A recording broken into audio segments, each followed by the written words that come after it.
Olá, seja muito bem-vindo ao Band Entrevista. Comunidades terapêuticas são entidades que acolhem pessoas que têm problemas com álcool ou drogas. Em 2015, o Conselho Nacional de Política sobre Drogas aprovou uma resolução que regulamenta essas comunidades. De acordo com as regras, esses locais não podem praticar nenhum castigo físico ou psicológico aos acolhidos, nem submetê-los a atividades forçadas ou exaustivas. Foi lançado recentemente um documento inédito que reúne o resultado da inspeção nacional feita em comunidades terapêuticas em outubro do ano passado. As vistorias foram realizadas simultaneamente por cerca de 100 profissionais do Conselho Federal de Psicologia, do Mecanismo Nacional de Prevenção e Combate à Tortura e do Ministério Público Federal. E para falar sobre essa inspeção, nós convidamos o conselheiro do Conselho Federal de Psicologia, Dr. Paulo Maldos. Doutor Paulo, muitíssimo obrigada pela sua participação. Pode ficar à vontade aí no nosso sofá. O senhor participou efetivamente dessa inspeção? Fez parte desse grupo que esteve lá nessas instituições? Sim, participei. E qual a avaliação do senhor? Veja, a gente tem uma preocupação muito grande com a disseminação desse tipo de instituição, né? Chamada comunidade terapêutica. Eram poucas até pouco tempo atrás, mas elas vêm se disseminando pelo país. E nos preocupa muito o método que elas têm de, no dizer delas, de tratamento das pessoas que usam álcool e drogas, né? É uma preocupação muito grande com o caráter de isolamento dessas pessoas com relação às suas famílias, às suas comunidades.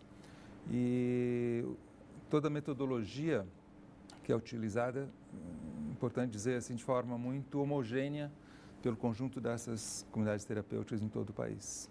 Então, nos preocupa muito. Doutor Paulo, falando como leiga, Sim. No primeiro momento, às vezes, para você tirar essa pessoa, fazer com que ela não pense tanto nas drogas, um leigo pode pensar o seguinte: olha, mas essa pessoa está isolada, não está convivendo com os colegas que talvez a levem para o vício, está ali com acesso à internet, o que é que seja, isso seria positivo. Na avaliação de vocês, não, esse isolamento não é positivo. Não, de forma alguma. A gente acha que, a gente tem a certeza, né, de que esse tipo de corte, as relações sociais, familiares, afetivas da pessoa, elas podem agravar sintomas, podem criar sequelas, podem criar novas dinâmicas, digamos, nessa pessoa, que podem causar muito mais sofrimento do que ela vive no momento em que ela é levada a uma comunidade terapêutica de alguma forma. Então seria assim, uma espécie de paliativo, né? Ela está sendo obrigada a ficar longe das drogas, mas não seria um tratamento efetivo. Se ela tiver acesso, ela vai usar. Não seria uma conscientização nesse sentido? Então, essa construção de que o ideal é isolar, então, realmente o que essas comunidades fazem, isso foi constatado pela inspeção, né? Impedir que a pessoa tenha qualquer tipo de contato telefônico, ou por carta, contato direto ou visita, e-mail, qualquer tipo de forma de comunicação externa, né? Então, como você bem disse, eu estou falando como leiga, estou falando com... Então, é bem isso, né? O senso comum indica que como se esse fosse um caminho correto, Sim. né? Mas o problema é que ao forçar isso, esse isolamento, daí tem uma série de outras consequências, né? No sentido de sempre é o controle do corpo, o controle daquela pessoa. Então, acabam acontecendo outros e outros mecanismos, outros dispositivos internos dessas comunidades para punir, então, a pessoa, para forçar o isolamento, menos que ela deseje, né? Cria várias regras internas, né, que causam mais e mais sofrimento. Então, se por um momento aquela pessoa passa a não ter contato, né, com a droga, que forçadamente, essas comunidades, é uma regra quase, isolamento físico, né, elas são distantes dos centros urbanos. Então, as duas que eu visitei aqui no Distrito Federal, por exemplo, eram bem distantes, eram inclusive muito difícil de chegar. Chegar, né? mesmo, né? Realmente na área rural. Né? Então, você cria essa situação e aí tem que tomar toda uma série de outras medidas para que isso se confirme, para que essa pessoa fique realmente isolada. Né? Aquela lógica do... bom, ela pode ser acessada ou pode acessar a droga, o traficante e tal. Então, fica aquela construção de relações permeada pelo autoritarismo, pela violência, né? Pela desconfiança o tempo inteiro da pessoa. Então, ela passa a ser totalmente suspeita o tempo todo, entende? Isso gera um constrangimento permanente, isso de forma alguma a gente pode considerar uma relação saudável. Nas comunidades, na maior parte delas que a gente conhece, que foi constatada também pela inspeção, se usa de forma assim cotidiana o controle da correspondência, se lê a correspondência que chega para a pessoa, que uma a pessoa invasão manda. Total da privacidade ali. Se a pessoa faz um telefonema para a família, fica uma pessoa do lado. Estranho.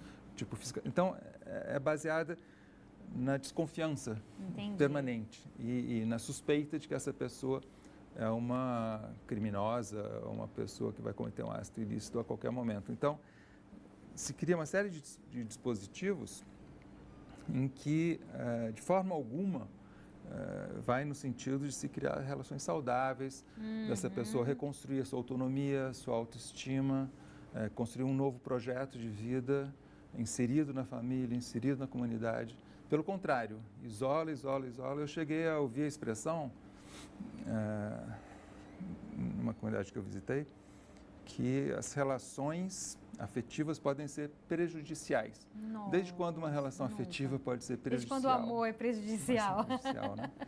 Então, a nossa... É uma distorção, né, na verdade, uma certa distorção que acontece. E essas comunidades, elas criam as próprias regras, né? Sim. Agora, de novo, essas regras, a gente percebe que existe uma sintonia entre os vários regulamentos internos. Segue um padrão, né? Segue um padrão. Então, a gente sabe que existem associações nacionais dessas comunidades, tem encontros nacionais anuais em que se troca... Para discutir a política, enfim, experiência, o que é. Entendi. O senhor acha que tem uma questão financeira por trás muito forte também? Sim, essas comunidades geram lucro, né? E aí também é todo um outro ramo, digamos, da nossa investigação, nossa inspeção, que levou a constatar, quer dizer,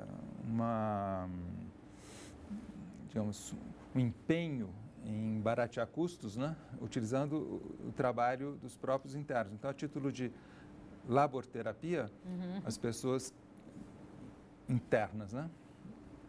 Elas têm que lavar os próprios banheiros, os próprios quartos, fazer a própria comida, alguma coisa, né? Criar porco, cuidar de galinheiro, cuidar da horta, cuidar. Então, a título, né? Entendi. Isso gera bastante ganho para a instituição, sem remuneração. Sem remuneração, uma mão de obra. Tem certos casos que a gente pode até chegar no limite de constatar como trabalho escravo. Porque a pessoa não tem nenhum propósito terapêutico da pessoa ter uma nova profissão, nada, né? Laborterapia, essa expressão, é uma expressão que tem mais de 100 anos, não é nada novo. Só que quando ela foi construída, essa proposta, né, era uma proposta da pessoa se reinserir, fazer um novo projeto de vida através de uma profissionalização. Uma profissão, né, que não é o caso. E o que a gente vê, a gente chegou a ter uma constatação que a gente fez de pessoas que estavam na comunidade e eram levadas para construir a casa de praia da proprietária da comunidade terapêutica. A gente vai falar um pouco mais sobre isso. Agora a gente faz um breve intervalo, volta daqui a pouco. Não sai daí, nós esperamos você.